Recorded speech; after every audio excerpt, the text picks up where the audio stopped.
Well, well, well, well, well, well, well. What page am I on? It's page 17. That's what I thought. That's what I thought. You may have seen last one I did. I'd done these 3 frogs up in the front row.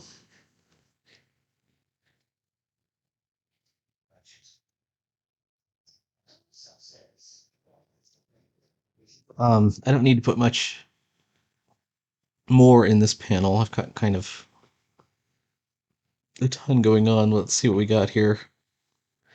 This back wall needs some texture to show that it's a hedge wall. And then this ground needs some texture to show that it's ground.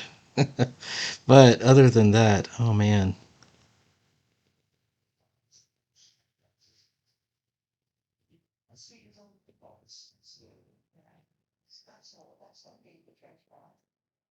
I was thinking like dirt or grass. There's a number of...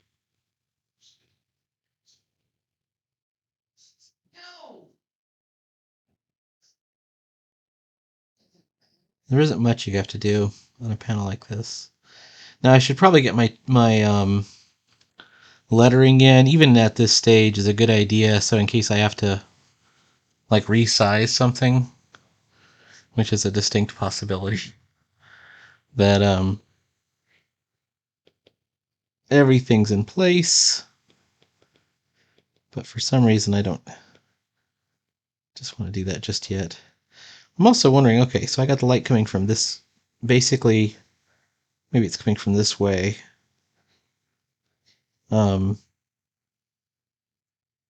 So it doesn't make much sense to have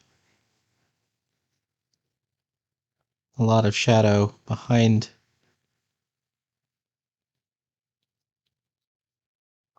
the card. It makes sense to have shadow under the card always. I kind of want to do like a sound effect. So this is a different layer. Let's just leave it as layer 4. Like a creaking wheels.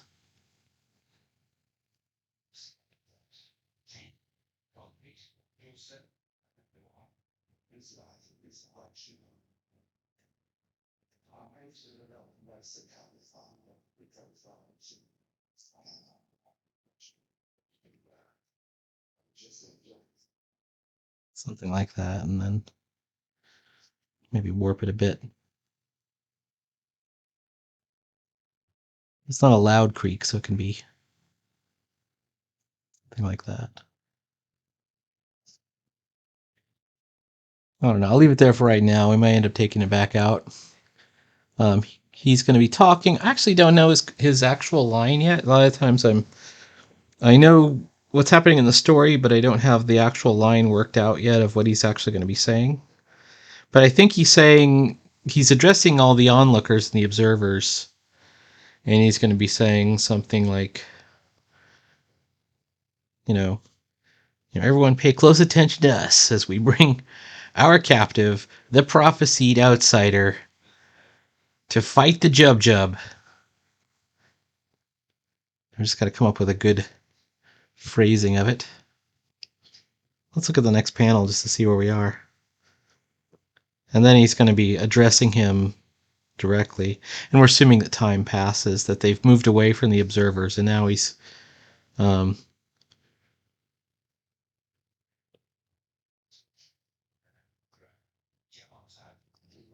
changed his expression just when I was doing it. They've got him locked in this thing, and so... Oh, I think one of the things I had planned is they were going to try and get him to talk. They weren't sure if he could talk yet, and actually, we as an audience don't know if he can talk yet in the dodo form. And I've got to, get him to talk somehow.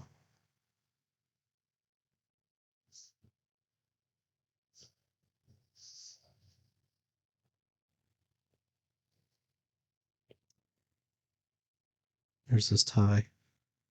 One of the cool things about putting these kinds of clothing details on is if you face the tie, you see how I've faced the tie this way?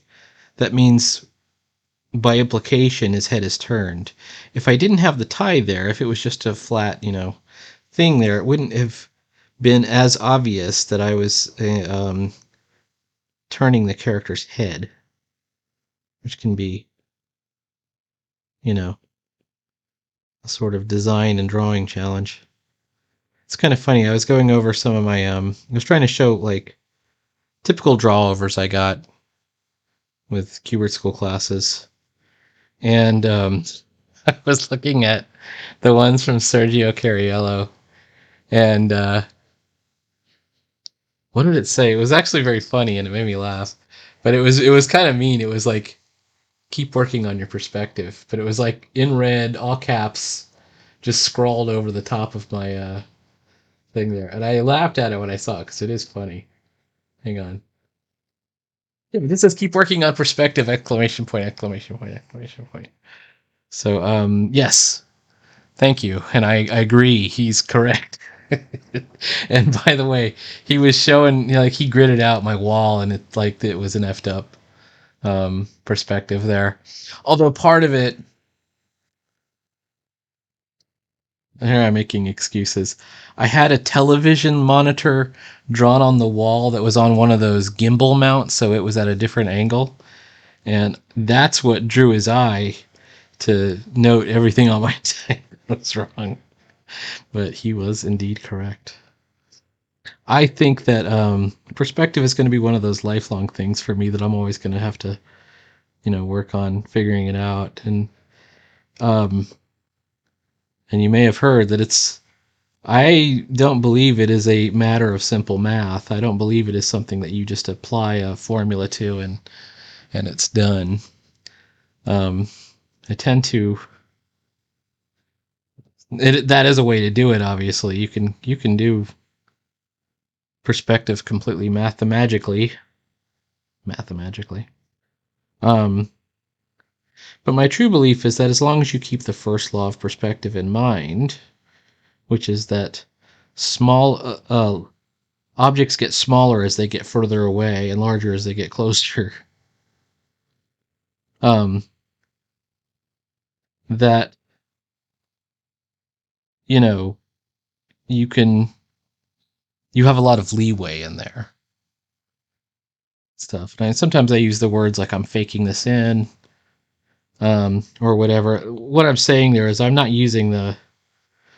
drawing a point on the page and getting the ruler out for every single thing. And by the way, not every artist does. Not every artist has to get the ruler out. It's not like a rule. Well, I mean, the first thing is a rule, but like resorting to that mathematical system, that's just one way to do it. And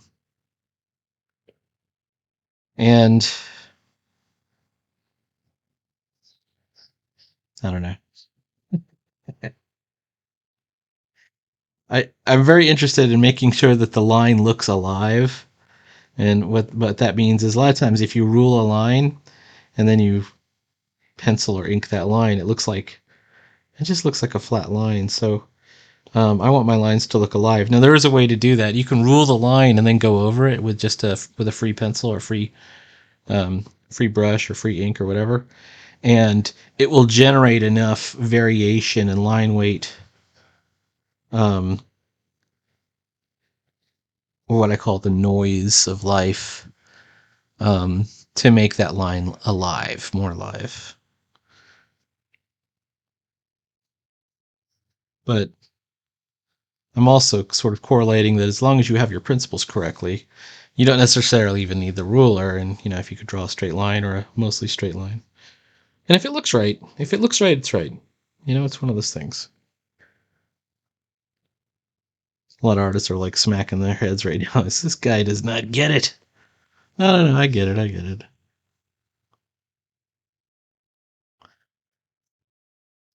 The thing is, I look at stuff like SketchUp, and I look at, a lot of the really super clean vector drawn fucking, Clip Studio Pro cleaned up in Photoshop comics, and they just leave me cold. The lines are dead. They feel dead to me. This better be my Gesinki ink. It is. And that's quite annoying. Yeah. Like I like the ability to go. I like the ability to do line weight like that.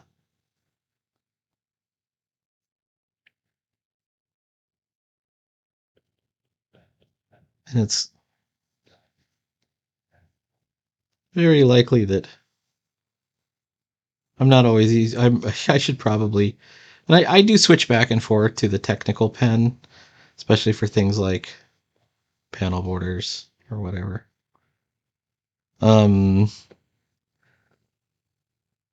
This guy. Okay, he has horizontal stripes. They're not meant to be stripes, actually. It's meant to be gray hatching.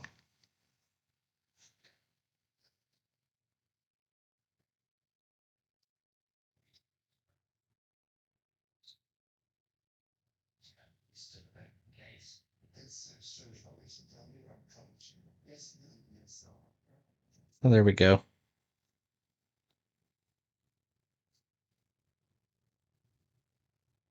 How does the rest of this go? Oh, you know what? It is completely horizontal the whole way.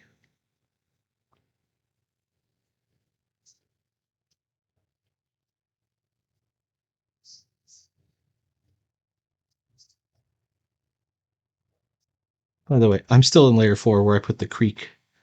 That was not very smart, but that's okay. It doesn't hurt anything. And I can always put it on the other layer pretty quickly. For some reason, I don't like this effect, this hatching effect.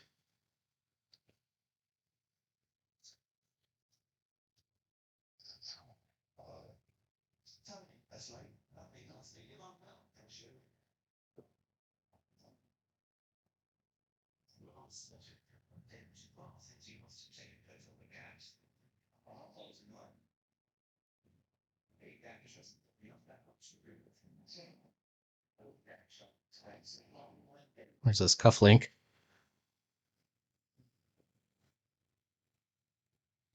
We're going to establish that the dodo can say his own name, Brillig, and then like it's going to be halting. He's just learning to speak again.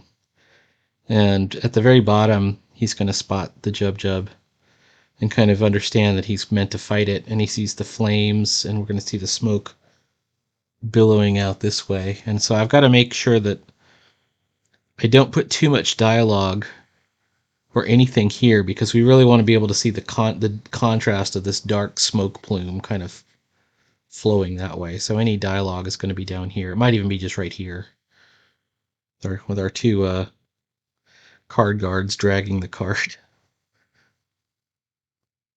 etc.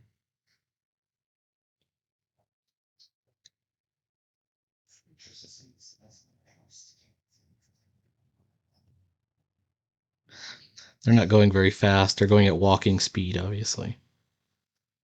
All right.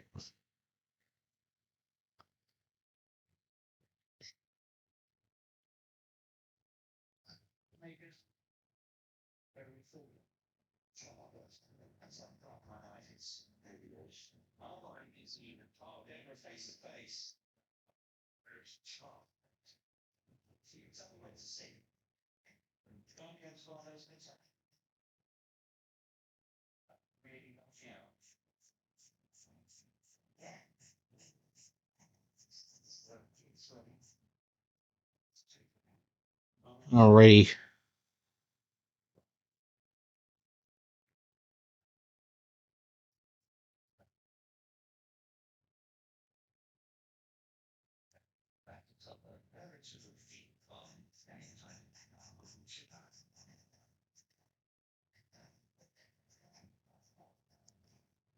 The reason I want this to say that it reads as black is because, reads as gray is because we're not going full black. Like I could go ahead and flood fill this into black.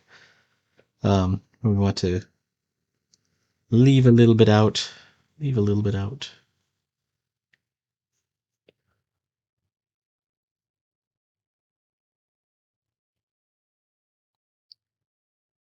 Okay. How does that look?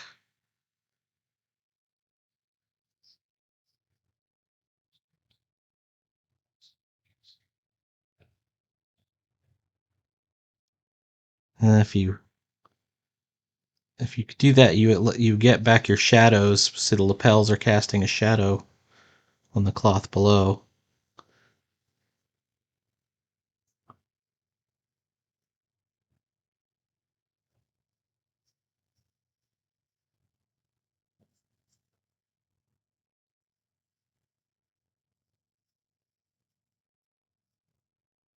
Makes me want to relook at my spirit collection to see how I want to draw it. Because that was, natively in black and white, and Eisner used every newspaper comic trick in the book. You know.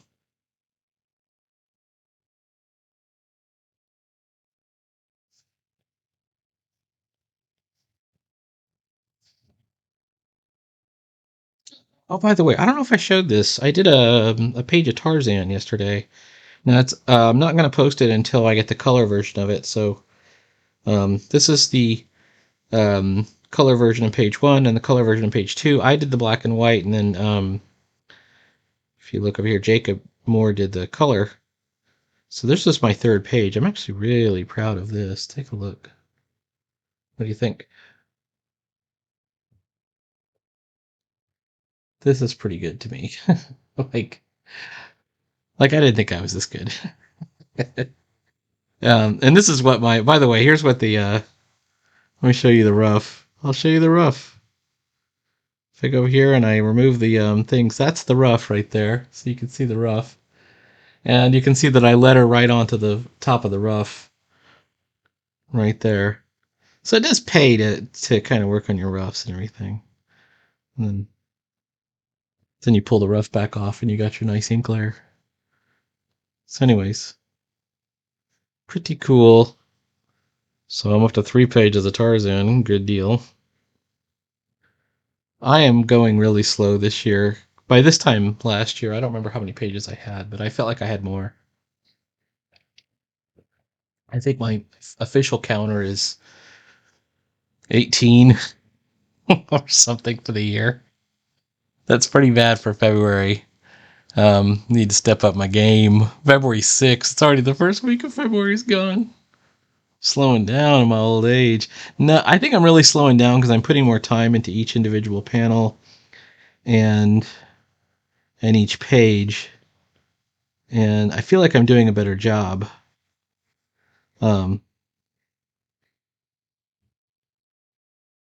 so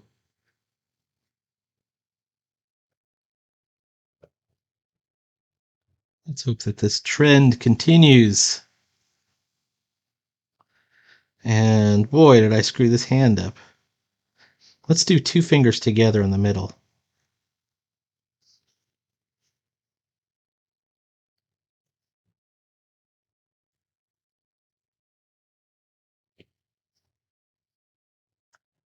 You're making a gesture. I like to put some movement in there sometimes.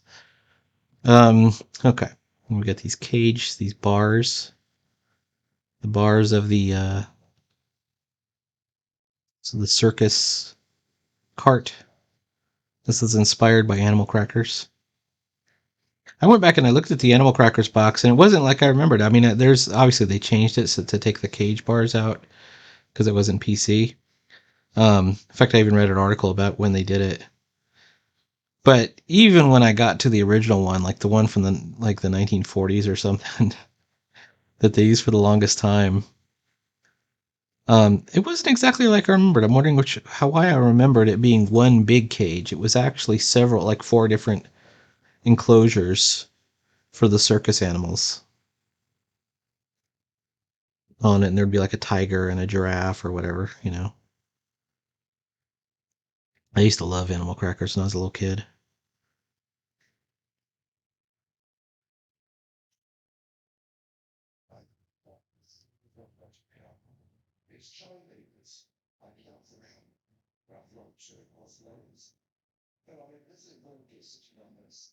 All right.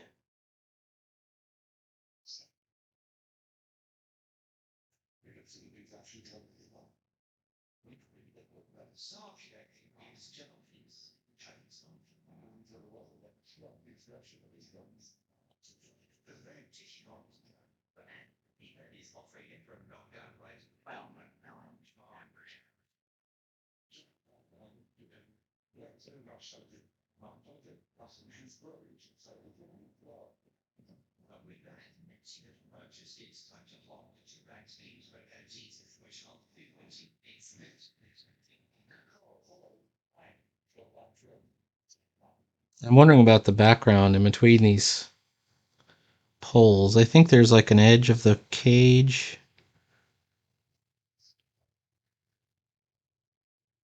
That goes there. I want to show that there's darkness because there's a roof above, so there's got to be darkness.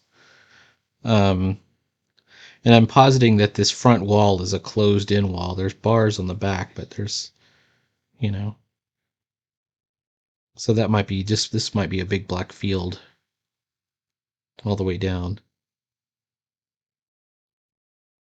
He's got his beak out. Ooh.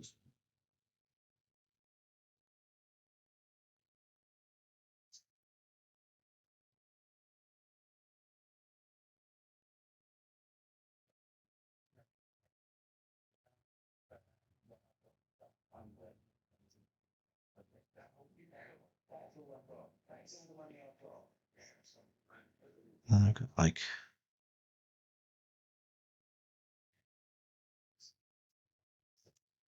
the nostrils. The way I like to draw the brillig is just these big open eyes, and the beak and the face kind of piece is all one piece. I was looking at a picture of a dodo,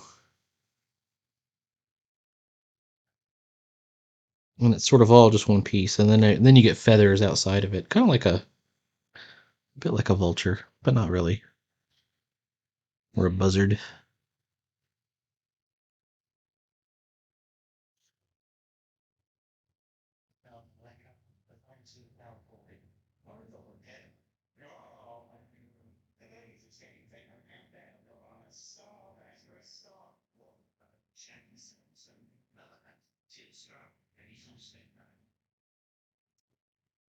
And the other thing is, what's the angle here? Well, I think it's a very slight angle. You're slightly above, but only slightly. So it's not like we're going to do these, big contour lines on the bars or anything like that.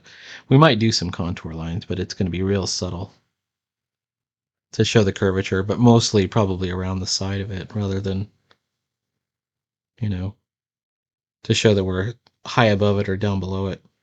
I think we're just quite. There we are. So it's going to take me a while. All right. We're at 23 minutes. There's panel 1. I'm going to think of some dialogue. And we're going to keep going. Keep on drawing, and I will see you later.